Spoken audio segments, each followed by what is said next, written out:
समादवा समो देवो न समर्थः समो गुरो न त्वत्वाक्य समं शास्त्रं न सदस्य समभुमान् पूज्याय राघवेन्द्राय सत्यधन्मरताय स भजतां कल्पवृक्षाय नमतां कामधेनवे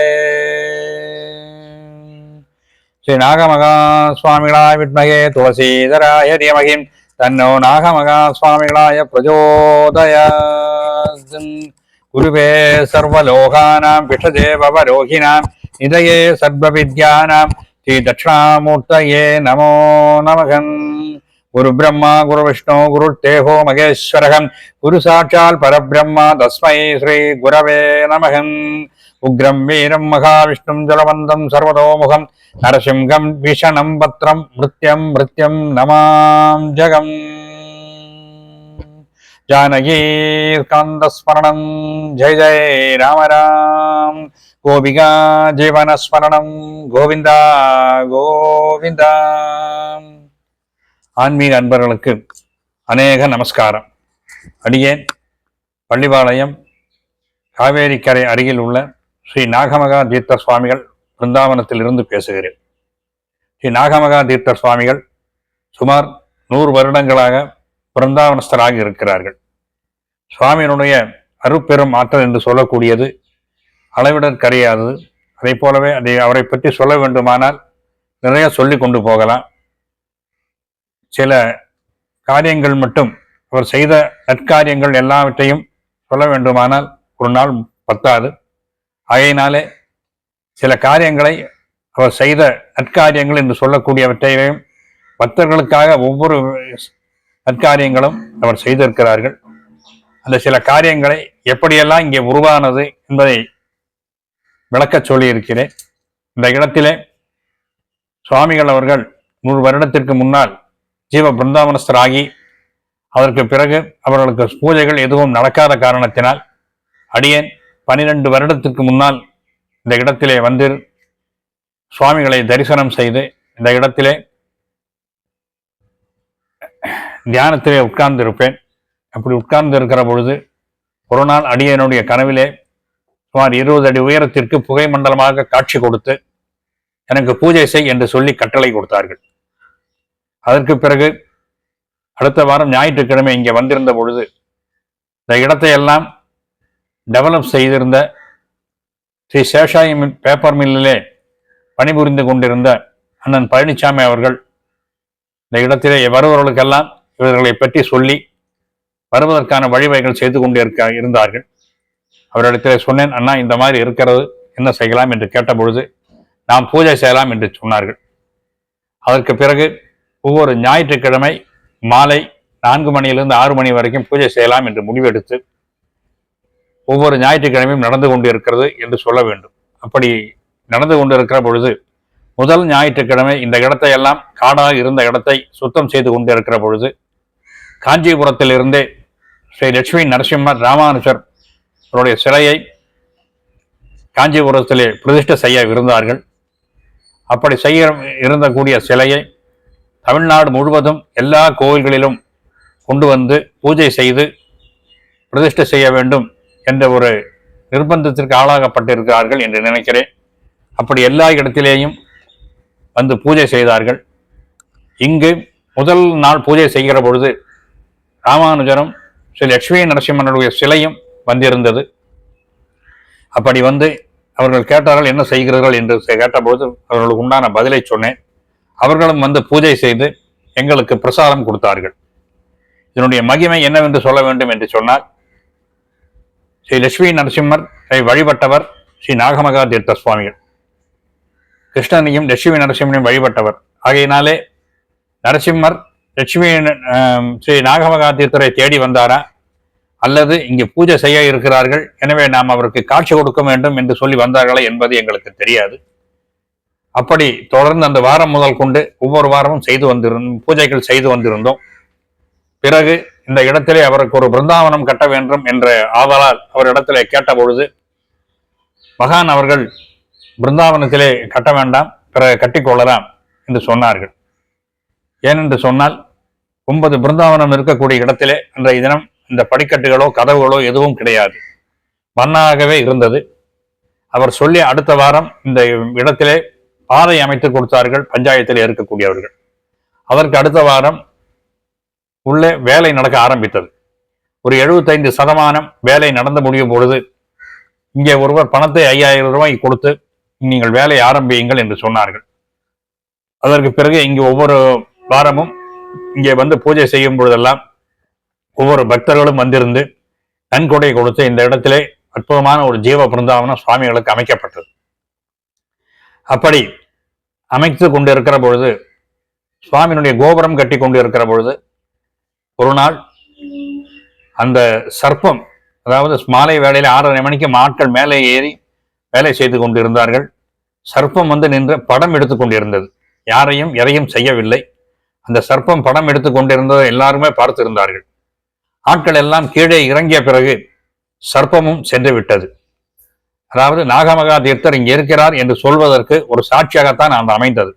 அதை போலவே அந்த மேலே இருக்கக்கூடிய பலைகளை பிரிக்க வேண்டும் என்று சொல்லி ஆட்கள் வந்திருக்கிறார்கள். மேலே ஏறிய பொழுதும் அந்த ஆள் எப்படி மேலே ஏறினாரோ அதே வேகத்திலே கீழே குதித்து விட்டார். ஏனென்றால் மேலே அவர் உட்கார்ந்து கொண்டு இருந்திருக்கிறார்கள், சர்ப்ப வடிவிலே உட்கார்ந்து கொண்டு இருக்கிறார்கள். கீழே இறங்கி விட்டார்கள். அடியன் 10:30 மணிக்கு, காலை 10:30 மணிக்கு இந்த பக்கம் வந்த பொழுது எல்லோரும் குத்துக்காலிட்டு கிளியோடு உட்கார்ந்து இருந்தார்கள். ஏன் என்று கேட்ட பொழுது மேலே உட்கார்ந்து இருக்கிறார் சுவாமி என்று சொன்னார்கள். சரி, நீ போய் கற்பூரம் வாங்கி வா என்று யார் அந்த சர்ப்பத்தை பார்த்தார்களோ அவரையே அனுப்பிவிட்டேன். அவர் போய் அந்த சர்ப்பத்தை அந்த கற்பூரத்தை வாங்கி வரக்கூடிய இடத்திலே அவர் கண் முன்னாலேயே அந்த சர்ப்பம் அது வாரி இறங்கி சென்றது. வேறு யார் கண்ணுக்கும் தெரியவில்லை. இப்படி பல அற்புதங்கள் இந்த இடத்திலே நடந்து கொண்டிருக்கின்றன. அதை போலவே சுவாமிகள் ஜீவ பிருந்தாவனம் மேல் மட்டத்திலிருந்து 25 அடிக்கு கீழே இருக்கிறது. அதே போலவே இந்த நுணாமரம் என்று சொல்லக்கூடிய நுணாமரம் ஸ்தல விருட்சமாக இருக்கக்கூடியது. இந்த ஸ்தல விருட்சம் இருக்கக்கூடிய மரம் நாங்கள் கட்டுகிற பொழுது பட்டு போய்விட்டது. சரி, வெட்டி விடலாம் என்று எத்தனைத்த பொழுது சுவாமியினிடத்திலே வாக்கு கேட்ட பிறகு அதை பிறகு வெட்டலாம் என்று சொன்னேன். அதே போலவே சுவாமியினிடத்திலே மெடிடேஷன், அதாவது தியானத்திலே உட்கார்ந்து கேட்ட பொழுது வெட்ட வேண்டாம் என்று சொல்லிவிட்டார்கள். பிறகு மரத்தை வெட்டவில்லை. மறுநாள் காலையிலே வந்து பார்த்த பொழுது 2 மரத்திலேயும் ஒவ்வொரு இலை துளிர்விட்டு நின்றிருந்தது. அதற்கு பிறகு மரத்தை வெட்டவில்லை நாங்கள். ஆனால் அதற்கு பக்கத்தில் இருக்கக்கூடிய மரம் பட்டு போய் கீழே விழுந்து விட்டது.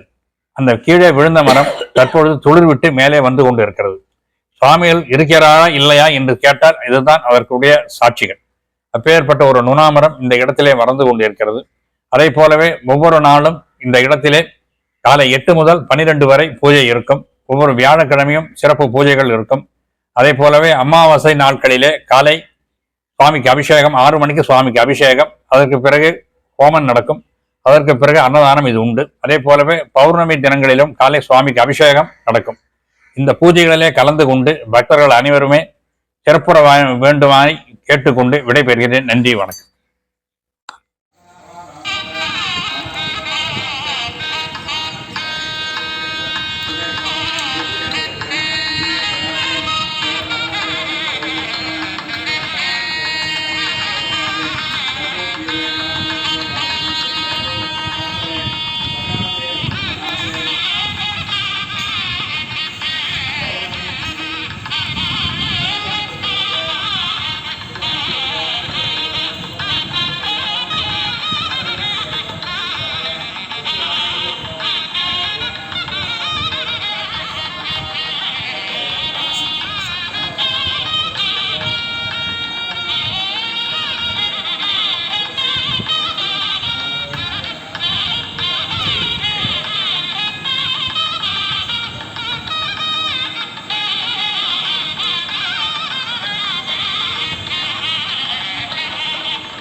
உங்க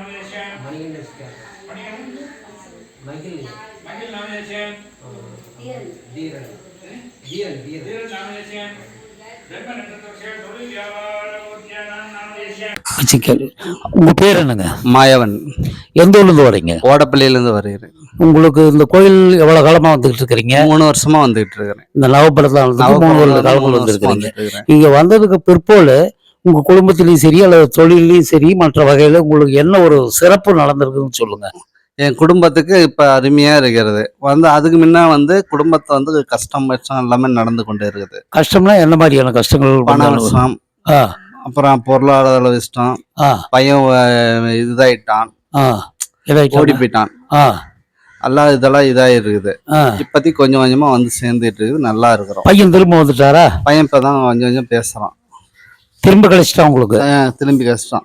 உங்களுக்கு செழிப்புலையும் சரி குடும்பத்துல மன நிம்மதி எல்லாமே நிம்மதியா இருக்குது. இப்பத்தி கொஞ்சம் பரவாயில்ல. ஆனா தொடர்ந்து வந்துகிட்டே இருக்கிறேன். வாரம் செவ்வாய்க்கிழமை வந்துடுவேன்.